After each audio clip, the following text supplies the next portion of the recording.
আরেকটি অবিশ্বাস্য প্রত্যাবর্তনের গল্প লিখল আর্জেন্টিনা।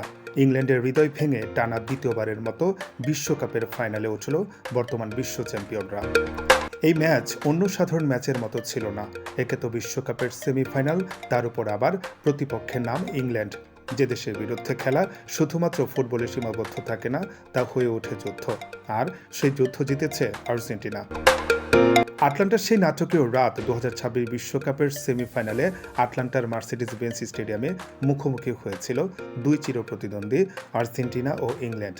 গ্যালারিতে উত্তেজনার পারদ ছিল আকাশচুম্বী, আর মাঠের লড়াই ছিল বর্তমান বিশ্ব চ্যাম্পিয়নদের মুকুট ধরে রাখার প্রবল জেদ। ম্যাচের 55 মিনিটে মর্গান রজার্সের ক্রস থেকে অ্যান্থনি গর্ডনের গোলে পিছিয়ে পড়ার পর আর্জেন্টিনার উপর চাপের পাহাড় তৈরি হয়েছিল। কিন্তু শেষ বাঁশি বাজার আগে কখনো হাল ছাড়তে নেই, এই আপ্তবাক্যটি আবারও সত্য প্রমাণ করল লিওনেল স্কালোনির শিষ্যরা। 55 মিনিট পর্যন্ত পিছিয়ে থেকেও মাত্র 8 মিনিটের ব্যবধানে ম্যাচের ভাগ্য বদলে দেয় তারা।